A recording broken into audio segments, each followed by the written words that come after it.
শীতকাল পড়ে গেছে, প্রায় পৌষ মাস পড়ে গেছে, মানে শীতকাল তো প্রায় শুরু হয়ে গেছে। এখন আমি শীতেরই একটা শাক দিয়ে করব পরোটা। তো থাম্বনেল দেখে তোমরা বুঝেই গেছো করব মেথির শাকের পরোটা। তো আমি কিভাবে করছি সেটাই তোমাদের সাথে শেয়ার করতে চলে আসলাম। আর সবাই স্টেপ বাই স্টেপ দেখতে থাকো, সবাই পারো, আমি কিভাবে করি সেটাই শেয়ার করছি। তো প্রথমে এখানে আমি অনেকটা পরিমাণে মেথির শাক নিয়ে নিয়েছি। মেথির শাকটা ভালো করে ধুয়ে বেছে নিয়ে জল ঝরিয়ে রেখে দিয়েছি। এখন এটাকে আমি দেখো যতটা সরু সরু করে সম্ভব কেটে নিচ্ছি। তো সেটাই তোমাদের সাথে শেয়ার করছি। আর স্কিপ না করে সবাই ভিডিওটা দেখতে থাকো, একটা লাইক দিও আর ফলো করে দিও ফেসবুক থেকে দেখলে, আর সাবস্ক্রাইব করে দিও ইউটিউব থেকে দেখলে। তো এখানে দেখো আমার শাকগুলো কুচানো হয়ে গেছে, দেখতেই পাচ্ছ বেশ অনেকটা পরিমাণের মেথির শাক, সেটাই দেখালাম। আর এখানে একটুখানি ধনেপাতা কুচিয়ে রেখে দিয়েছি, কি করব সেটাও দেখাবো। এখানে দেখো 4টে নিয়ে নিয়েছি কাঁচা লঙ্কা। তো কাঁচা লঙ্কাগুলোকে সরু সরু করে কেটে নিয়েছি, ধনেপাতা আর কাঁচা লঙ্কা। এখন আমি ময়দাটা মেখে নেবো। প্রথমে দেখো আমি মেজারমেন্ট কাপের 2 কাপ নিয়ে নিচ্ছি ময়দা, আর 1 কাপ নেব আটা। তো তোমরা শুধু ময়দা দিয়েও রেসিপিটা করতে পারো, আমি আটা ময়দা মিশিয়ে করেছি। আর সামান্য পরিমাণে দিয়ে দিচ্ছি বেসন, দেখতে পাচ্ছ 1/2 কাপ পরিমাণে। বেসনটা দিলে শাক দিয়ে ময়দাটা মাখার পরে যে নরম ভাবটা হয় সেটা হবে না, এটা অপশনাল, তোমরা দিতেও পারো।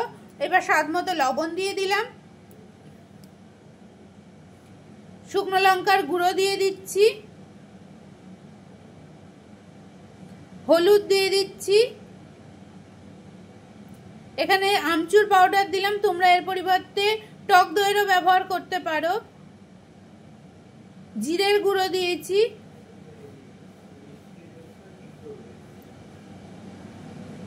তো সমস্ত মশলা আমার দেওয়া গেছে। এখন আদা দেখো আমি গ্রেট করে রেখে দিয়েছিলাম, সেই আদাটা দিয়ে দিলাম এর মধ্যে।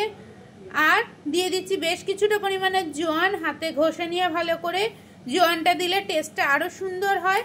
তো সমস্ত কিছু আমার কিন্তু এর মধ্যে মেশানো হয়ে গেছে, দেখতে পাচ্ছ। এখন দিয়ে দিলাম 1/2 চামচেরও কম একটু হিং, আর 1 চামচ বড় চামচের চিনি।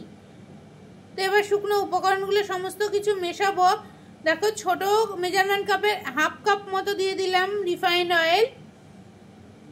তো বেশ ভালো করে দেখো এগুলোকে আগে মিশিয়ে নিচ্ছি, শুকনো উপকরণগুলো দিয়ে তেলটা দিয়ে ময়ামটা ভালো করে দিয়ে নিচ্ছি, দেখতেই পাচ্ছ। তো আমার কিন্তু ময়াম দেওয়া প্রায় কমপ্লিট।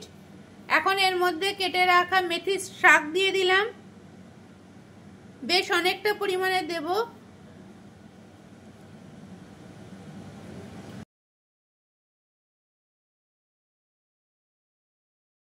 তো শাকটা দিয়ে এবার আমি ময়দাটাকে মেখে নেব।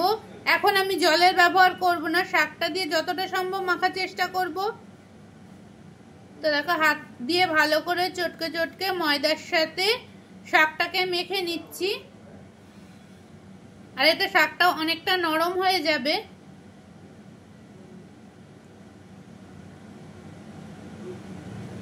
তো এবার এর মধ্যে অল্প অল্প করে জল দিয়ে দিচ্ছি, কারণ একবারে অনেকটা জল দিয়ে দিলে ভালো হবে না, নরম হয়ে যাবে ময়দাটা। তো অল্প অল্প করে জল দিয়ে দিয়ে মানে মন্ডটা তৈরি করে নিতে হবে, দেখতেই পাচ্ছ। তো সেটাই আমি তোমাদের দেখানোর চেষ্টা করছি। আর যারা এতক্ষণ ধরে আমার ভিডিওটা দেখছো তাদের অনেক অনেক ভালোবাসা। তো তোমাদের সাথে কথা বলতে বলতে দেখো আমার ময়দাটা কিন্তু মাখা হয়ে গেছে। ময়দাটা এখন রেস্টে রেখে দেবো। আর ময়দাটা একটু শক্ত করে মাখতে হবে। এটা দিয়ে দিলাম সাদা তেল, দিয়ে এটাকে রেস্টে রেখে দেবো। 10 থেকে 15 মিনিট রেস্টে রাখলেই হবে। আর এই সময় আমি এর মধ্যে একটা পুর ব্যবহার করব, সেই পুরটাই আমি তৈরি করে নেব। তো ভালো করে তেলটা দেখো মেখে রেখে দিলাম রেস্টে। এখন আমি আগে থেকে আলু সেদ্ধ করে রেখে দিয়েছি, তো সেই আলুটাকে এখন ভালো করে দেখো মেখে নেব মশলার সাহায্যে। তাই দেখো শুকনো আলুটা ভালো করে আমি সেদ্ধ আলুটাকে মেখে নিয়েছি। এবার এক এক করে এর মধ্যে সমস্ত মশলা অ্যাড করে দেব। দিয়ে দিলাম লঙ্কার গুঁড়ো, চাট মশলা, একটু হিং, একটু গোলমরিচের গুঁড়ো, লবণ, আর কিছুটা মেথির শাক রেখে দিয়েছিলাম, সেই মেথির শাকটা, কুচানো কাঁচা লঙ্কা, আর খুব সামান্য পরিমাণে ধনে পাতা। তো সমস্ত কিছু দিয়ে দেখো আমি আলু সেদ্ধটাকে ভালো করে মেখে নিচ্ছি।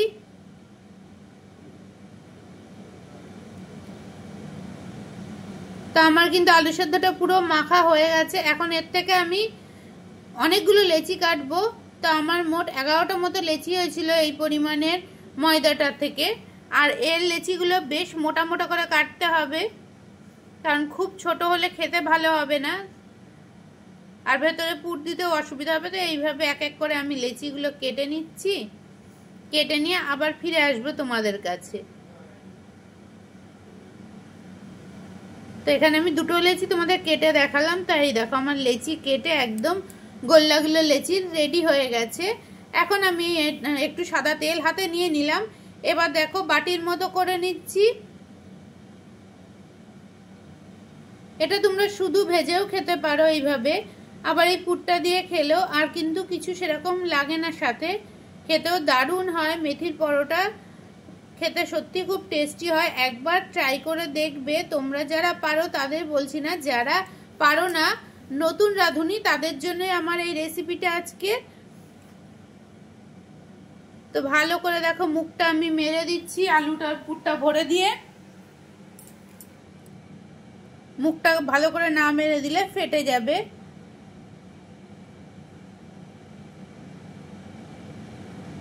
এক এক করে এইভাবে সমস্ত লেচিগুলোর মধ্যে পুরটা ভরে নেব। আরো একটা একইভাবে ভরে নিচ্ছি।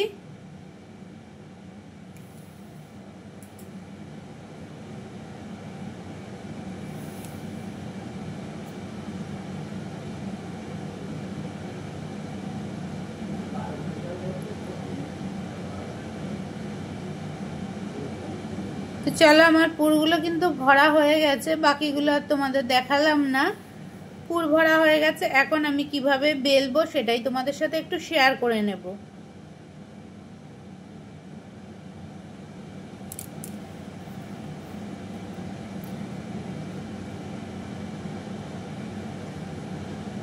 তো এখন আমি দেখো নিয়ে নিলাম বেশ কিছুটা শুকনো আটা। আটা দিয়ে আমি লেচিটাকে বেলবো। চাকির মধ্যে শুকনো আটা দিয়ে ভালো করে মাখিয়ে নিলাম লেচিটা। এবার হালকা হাতে বেলতে হবে, নালে ফেটে যাবে। আর ঘুরিয়ে ঘুরিয়ে আমি বেলেছি দেখো। আর এটা একটু মোটা টাইপের হলেই কিন্তু খেতে ভালো লাগবে।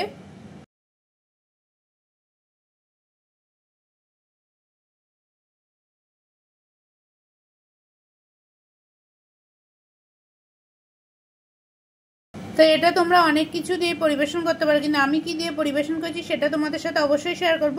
আবার কিন্তু শুধু এটা খাওয়া যায়, শুধু খেতেও কিন্তু দারুণ লাগে, যেহেতু আলুর পুরটা ভেতরে রয়েছে। তো দেখতে পাচ্ছ আমি কিভাবে ঘুরিয়ে ঘুরিয়ে ঘুরিয়ে ঘুরিয়ে বেলে নিলাম।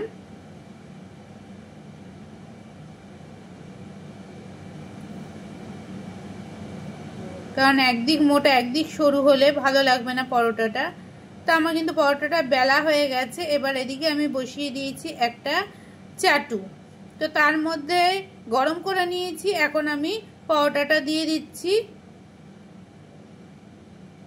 একটু মিডিয়াম আছে এটাকে ভাজতে হবে, নাহলে ভেতরে কাঁচা থেকে যাবে, ওপরটা লাল হয়ে যাবে। তো এটা ভাজতে ভাজতে আরো একটা বেলে দেখাচ্ছি। তো বেলার প্রসেসটা তো তোমরা সবাই জানো, তাও আর একটা যারা নতুন করছো তাদের জন্যই আমি দেখাচ্ছি।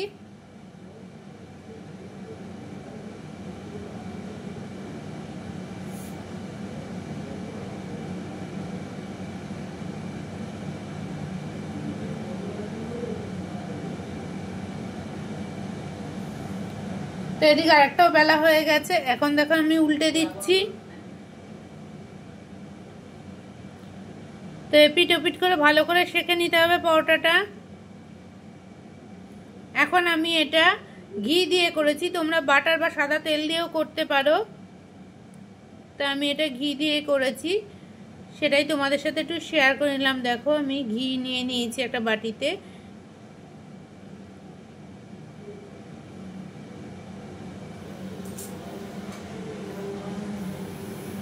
তো এপিট ওপিট করে আমি সেঁকে নিচ্ছি। উল্টো পিঠটাতেও দিয়ে দিলাম ঘিটা। তো মেথির পরোটাটা কিন্তু আমার প্রায় রেডি হয়ে এসেছে।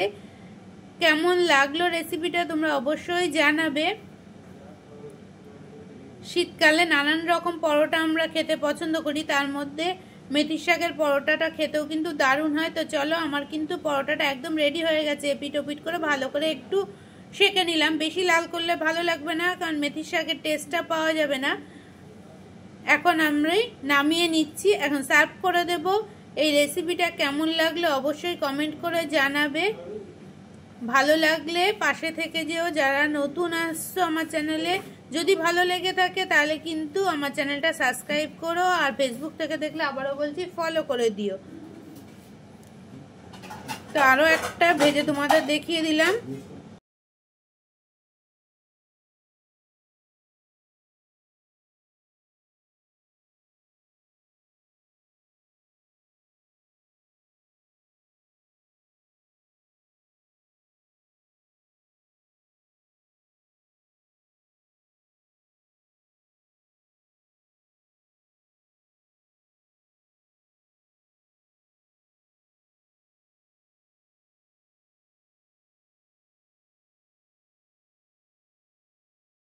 দুটো মেথির পরোটাই আমার রেডি হয়ে গেছে, আলু দিয়ে মেথি দিয়ে পরোটা। আর আমি সার্ভ করছি কি দিয়ে দেখো, একটু মিক্স আচার আর সস দিয়ে আমি সার্ভ করে দিয়েছি। তোমরা এখানে একটু টক দইও রায়তা মতো করে ব্যবহার করতে পারো। তো আমার কিন্তু একদম থালাটা রেডি হয়ে গেছে, আর থালাটা তো এখন দিয়ে দেব বাড়ির সবাইকে খেতে। বাকিগুলো পরে ভাজবো। আর তোমাদের কাছ থেকে বিদায় নিয়ে নিচ্ছি। আবারও দেখা হচ্ছে নতুন কোনো রেসিপি বা ব্লগ ভিডিওর সাথে। সবাই ভালো থেকো, সুস্থ থেকো, আর সাবধানে থেকো, আমার সাথে থেকো, আর সবাই সবার পাশে থেকো, না হলে কিন্তু আগানোটা খুবই মুশকিল।